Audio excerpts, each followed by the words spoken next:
Morjesta. Nyt olisi tämä Remmiahdin projekti vähän edennyt. Eli se olisi täällä nyt suurin piirtein oikeassa kohtaa. Sitten ahtoputket tai reitti ja kaikki on täältä jo selvillä. Mutta tästä tuli nyt semmonen ongelma, että kun mä tuon kaasuläppäkotelo ajattelin pistää sinne lähelle sitä remmiahdinta, tai no oikeastaan siihen kiinni. No, sehän ei sinne sovi mitenkään. Tuolla näkyy tuo mun... Näkyy tuo mun lähtö.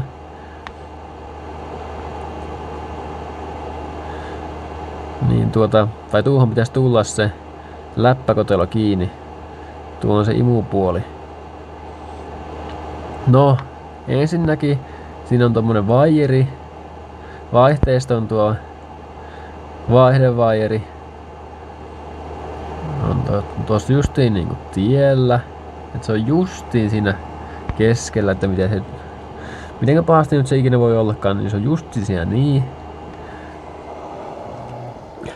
Elikkä tuo läppä ei mahu mitenkään sinne. Ei siis puhettakaan, että se mahtuisi tonne noin. Mähän tein tuohon aluksi semmosen suoran laipan vaan. Mut se ei onnistu, nyt mä tein, että se jatkuu tänne ylöspäin tää kääntyy. Laitoin mutkan siihen, hitsasin vaan kiinni. Nyt se menee tohon justiin noin. Eikä sitä pysty kääntämään oikeastaan kumpaakaan suuntaan niinku. Ihan pikkasen pystyy kääntämään tonne tulipeltiä kohe. Tai muuten se osuu ahtoputkiin taas. Ja tästä tuli nyt se pahin ongelma. Näköjään tän kanssa. Mä oon tätä nyt tässä värkännyt jonkun 2-3 tuntia. Yritän jos saa sitä menemään kunnolla, mutta eihän se nyt onnistu. On se nyt paljon parempi kuin mikä se oli, kun ei se muu imulähtö, niin se ei sopinut paikalle edes ollenkaan, niin nyt se kumminkin on sillä ja sopii paikalle ja näin, mutta pitää tolle vielä yrittää jotain keksiä. Mutta juu, muutenhan tämä tässä on ihan hyvin edennyt kumminkin. Mä nyt näytän, että minkä näköinen tää paketti on, kun mä nyppään tuolta pois sen. Ja pitää vähästä vielä muokata ja sitten kyllä loppuu tämän päivän hommat tähän. No joo, tämmöiseen vaiheeseen tänään nyt päästiin.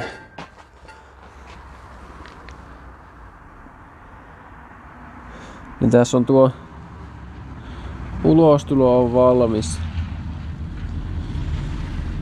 Mutta tää imupuoli on vielä vaiheessa.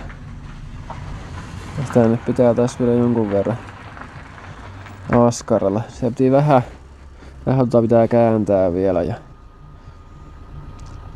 sun muuta pientä.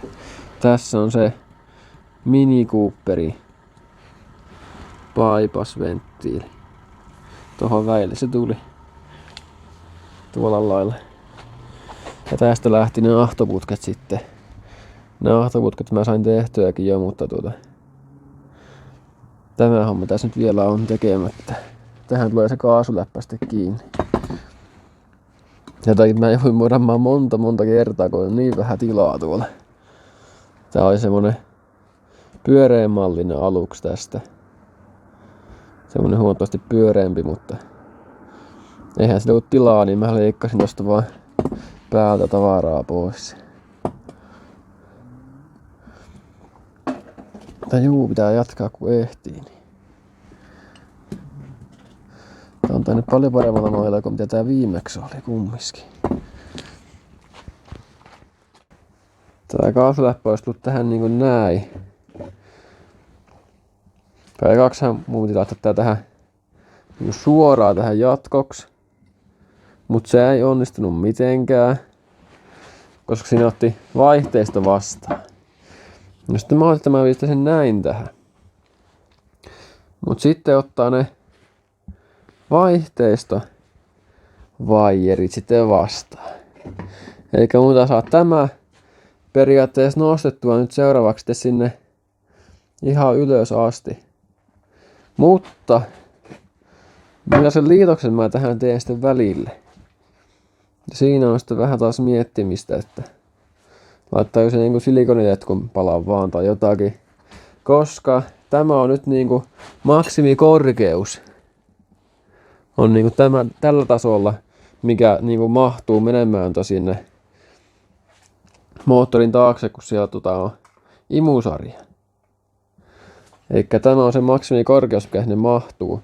Eli mä en pysty korottamaan tätä niinku yhtään tästä enää ylöspäin. Oikeastaan.